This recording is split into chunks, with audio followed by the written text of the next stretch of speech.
in sicer predvsem na osnovi opozoril ustavno-pravne stroke, ki že nekaj časa opozarja na problematičnost odločb Ustavnega sodišča, ki vedno znova v zadnjem obdobju bistveno bolj rigorozno kot prej posega v ustavno pravico do neposrednega odločanja, to se pravi do referenduma, in s tem omejuje dejansko človekove pravice. Vsi ustavno-pravni strokovnjaki, ki so o tem razpravljali, veste, da opozarjajo, da bi Ustavno sodišče pri tem moralo ravnati čim bolj samoomejevalno, to se pravi to prepoved izreči v res izjemnih, skrajno upravičenih primerih. Dejansko se dogaja to, da je bil prepovedan celo referendum o dvigu plač oziroma plačil odvetnikom pred nekaj meseci, s čim ne bi bile tam človekove pravice kršene, bi se dalo zelo veliko razpravljati, o tem ste lahko precej brali v pravni praksi, in da v bodoče ne bi več prihajalo do tovrstnih zapletov, ki dejansko pomenijo omejevanje človekovih pravic vseh državljank in državljanov. V SDS predlagamo, da se zakon o referendumu ljudski iniciativi spremeni v tistem delu, ki se nanaša na zakonodajni referendum. Namreč zanimivo je, da je celoten ta zakon nekoliko vprašljiv z vidika ustavne ureditve. Ustava namreč pravi, da se, v 90. členu konkretno, da se popravi referendum o posameznih vprašanjih, ki se urejajo za zakonom. Mi pa smo sedaj v Sloveniji, potem, ko je Ustavno sodišče razveljavilo določbe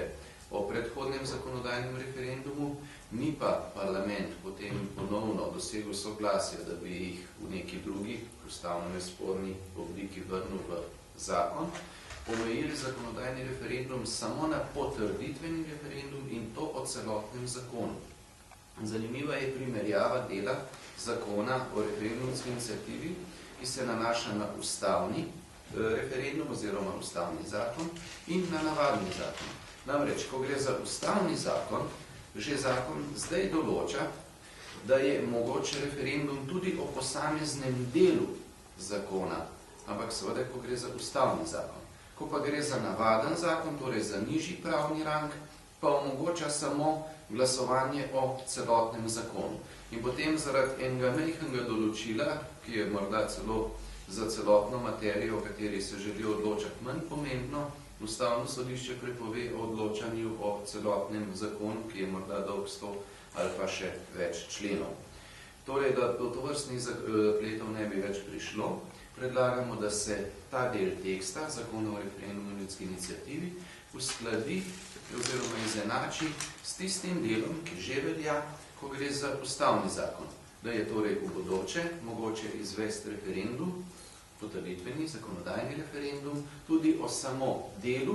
zakona oziroma o posameznem določilu, ki je pač take narave, da ocenijo tisti, ki imajo pravico zahtevati referendum, to pa veste, da je po ustavi vsaj 30 poslancev ali 40 tisoč volivk in volivcev z overjenimi podpisi oziroma državni svet, da imajo torej ti možnost zahtevati tudi referendum o posameznem določilu ali o delu zakona, ali pa, če obrnemo sliko, tako, da se tisti del, ki se bi morda nanašal na uveljavitev neposredno katere od odločb Ustavnega sodišča, iz zakona izloči in da je torej mogoče seveda referendum izvesti o vseh preostalih delih, ki v neko ustavno pravno sporno materijo ne bi v ničemer posegali in bi torej lahko ta referendum izvedel. Veste pa, da referendumski zakon že zdaj določa, da je mogoče roke za razpis referenduma podaljšati tudi na leto dni, tako da zaradi tega se ni nič bati kakšne poplave referendumov. Veste, da vsaki 2 leti imamo že tako in tako volitve in v marsikateri državi, tudi recimo v ZDA, v Kaliforniji, recimo tak primer, kjer so pogosto referendumi, tam so referendumi namreč na ravni držav, kar je primarna država, ne pa zveza po njihovi ustavi, izvajajo praviloma referendume hkrati z volitvami in se s tem izognejo velikanski večini stroškov, ki za referendumi nastanejo. Mislim, da je to prava pot, po kateri bi veljali tudi v Sloveniji.